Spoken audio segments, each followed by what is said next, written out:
ஜோஷ்வாவின் podcast. விழிகள் உறங்க அழைத்தாலும் மனங்கள் உறங்க மறுக்கிறதே. இமைகள் மூடி கிடந்தாலும் இதயம் மூட மறுக்கிறதே. திறந்திருக்கும் உங்கள் இதயத்திற்குள் நுழைந்திருக்கும் இந்த பாட்காஸ்டின் இனிய இரவு வணக்கங்கள். லவ் இந்த வார்த்தைக்கு தமிழ் மொழியில் பல வார்த்தைகள் இருக்குங்க. காதல், அன்பு, பாசம், நேசம் அப்படின்னு அடுக்கிக்கிட்டே போகிற அழகு மொழி தமிழ் மொழி. மொழிகள் உறவுகளில் இருக்கிற உணர்வுகளை பரிமாறிக்கொள்ள இன்றியமையாததாக இருக்குங்க. ஆனால் இப்போ இந்த உலகத்தில் பொய்யான அன்பு, பொழுதுபோக்கான பேச்சு, தேவைப்படும் போது தேடல், இதுதான் இங்கே பலரோட வாழ்க்கைங்க.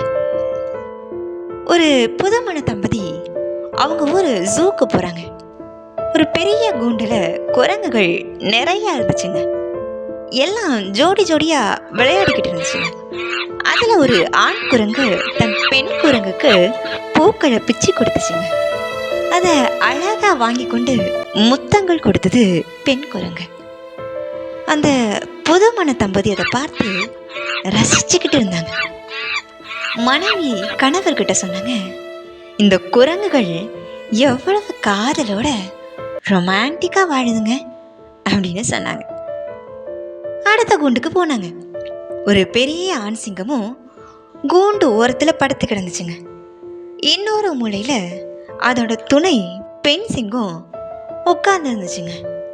அப்போது அதை பார்த்த புதுமண தம்பதி மனைவி, ஏங்க இந்த சிங்கங்களுக்கு லவ்வே இல்லைங்க, ஒரு ரொமான்ஸே இல்லாமல் தனித்தனியாக இருக்குது பாருங்க அப்படின்னு சொன்னாங்க. உடனே கணவர் சொன்னார், ஒரு கல்லை எடுத்து பெண் குரங்கு மேலே தூக்கி போடுன்னு சொன்னார். சற்று யோசித்து மனைவி தூக்கி போட்டாங்க. பயந்து போன ஆண் குரங்கு தன்னை காப்பாற்றிக்கொள்ள பெண் குரங்கை விட்டு ஓடி போச்சுங்க.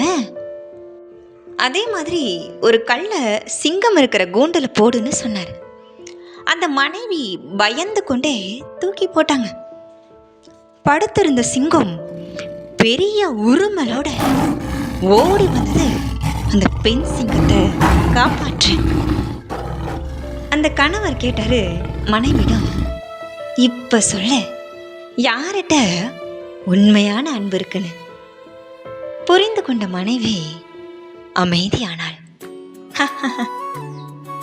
பூ கொடுக்கறது, ரெஸ்டாரண்ட்டில் கப்பிள்ஸாக ஃபோட்டோ எடுத்து ஸ்டேட்டஸ் வைக்கிறதுனால அவங்க ஹாப்பியாக இருக்காங்கன்னு அர்த்தம் இல்லைங்க.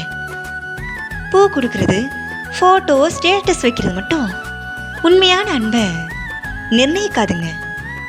இன்பத்திலும் துன்பத்திலும் துணை நிற்பதே உண்மையான அன்பு.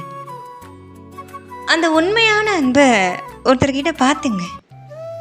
நம்ம கதையில் பார்த்த சிங்கத்தை விட அதிக அன்பு, ஒரு தாய்க்கும் பிள்ளைக்கும் இடையே இருக்கிற அன்பை விட அதிக அன்பு, ஒரு கணவருக்கும் மனைவிக்கும் இடையே இருக்கிற அன்பை விட அதிகமான அன்பு. நம்ம செஞ்ச பாவத்துக்காக நம்ம அடையக்கூடிய தண்டனையை அவர் ஏற்றுக்கிட்டு அந்த ஆபத்திலிருந்து நம்மளை மீட்டெடுத்த, உயிரையே கொடுத்த உண்மையான அன்பு.